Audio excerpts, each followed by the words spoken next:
Spike Lee has just been nominated to be inducted into the Basketball Hall of Fame.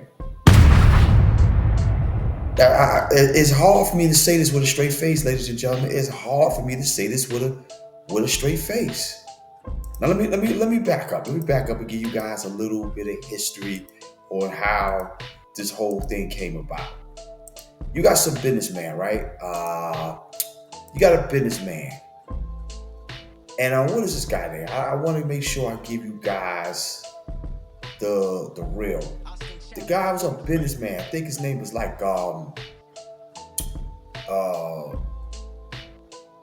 damn, Jimmy Goldstein, something like that. Good Jimmy Goldstein. He was like some type of real estate developer. He created something called the Superfan Group or something like that, the Superfan Gallery or something like that. So let me stop there. That's like one of those things where you just have to be recognized. So if the guy's rich, let's be crystal clear, that's not enough for him. Not enough. Gotta be recognized on a bigger stage. You're rich. Allegedly, you're taking care of your family. You're taking care of your friends. You're employing people. That's not enough. You need a super fan gallery.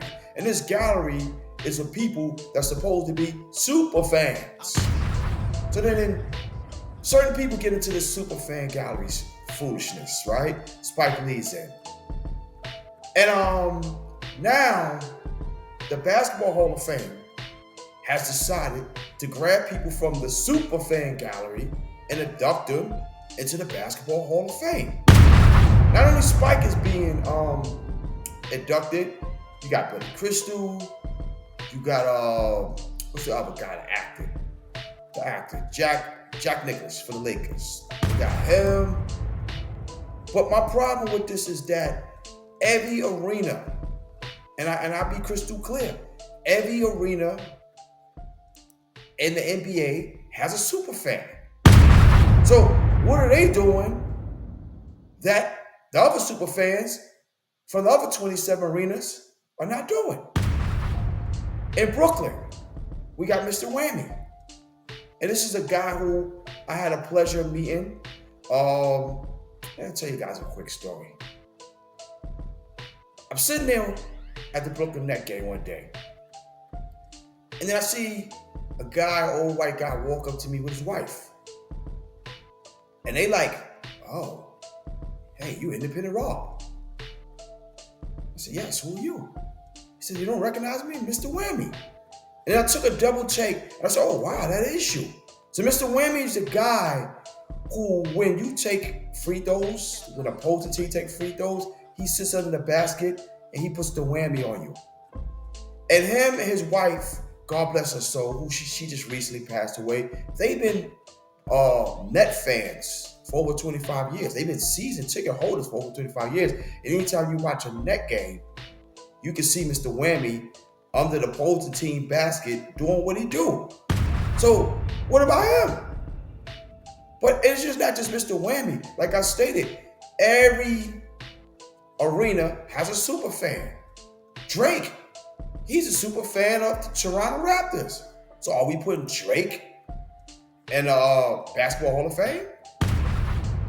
I mean, and what is the criteria? Ladies and gentlemen, what is the criteria to be inducted into the Basketball Hall of Fame as a fan? I mean, is it a thing that Spike Lee yells louder than the rest of the super fans? What is the criteria? I mean, this is ridiculous, ladies and gentlemen. And this is why I sat down and took time to say this, because this is clearly ridiculous. And in one of my videos, right, I stated that you didn't have to play in the NBA to be inducted into the Basketball Hall of Fame.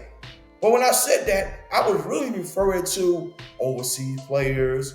You got a few Harlem Globetrotters that's inducted. I damn sure wasn't talking about no fans. Because if that's the case, you got super fans in every barbershop. Every barbershop in America that talks about basketball, you got super fans there. What about the super fans that's in the sports bars? This is ridiculous. And I get it. I get it. You all guys are kind of running out of people who to induct into the Basketball Hall of Fame. I get it. Isn't that obvious when Chauncey Billups just made it? I said, Chauncey Billups? What did that Negro do to get inducted into the Basketball Hall of Fame? The man got one ring. The man never averaged 20 points in his career. The man never averaged double-figure assists in his career. One championship. What have Chauncey Billups done to be inducted into the Basketball Hall of Fame? And it's just clearly, I'm going to tell you guys what it is. It's clearly a case of not only we running out of people to induct into the Hall of Fame, it has to be a situation where some people, we're going to determine and base things on who we like and who we don't like. You get a guy like Ross Strickland, played 17 years, who at least we can say he led the league in assists one year, never made All-Star game. Just don't like you enough, Rod. They just didn't like you enough, Rod. But Chauncey Billups was always, I guess he was an all right guy. Never ruffled no feathers. He get inducted this year into the Basketball Hall of Fame. Then you abduct the other guy. What's his name? Walter Davis. Now, I'll be honest with you, I don't know enough about his basketball career, but looking at his stats, it's nothing to write home about. But what I do know is the man retired in early 90s, 91, 92. You just coming up with this, who coming up with this idea now? 30-something years later, hey, let's get Walter. 30-something years later, they come get him. So it's a clear case that the NBA is clearly running out of people to induct into the the Basketball Hall of Fame. So now you're getting anybody. They don't create a category, and now you're putting superfan into there. Superfan? Come on, guys. You know what that's like? That's like, you know how we all know how like certain restaurants get rewarded for being the best restaurant. That's like them abducting you as the best customer into that same category.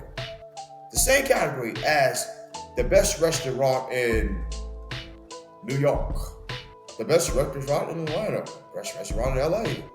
But then they abduct you into the best restaurant in Chicago because you're a good customer. Hey, this guy comes all the time. Let's abduct him into the best restaurant into Chicago. He's here all the time, almost every night. Come on, man. Give us a break, ladies and gentlemen. Give us a break. The Basketball Hall of Fame, you are starting to become a joke now. You start doing things like that, abducting people or being a super fan, when this clearly takes no ability whatsoever. We have to start looking at you guys like you guys are a joke. And let's get on Spike for 1 minute before I close out. Spike Lee is not even a loyal fan to the New York Knicks. He's been spotted at Brooklyn Nets game with Durant and Kyrie was there and the Knicks weren't doing too well. Spike Lee was over there. If he was such a fan, he wouldn't go to the rival. He's always at the New York Liberty game. He's like, damn, they about to win a championship. He's always there. So we'll give him that. We'll give him the liberty, okay? We'll give him the liberty. But come on, what are you doing at Brooklyn Nets games, Mr. Super Fan? Because if you're a real fan, you do not go see the opposing team play unless they're playing your team.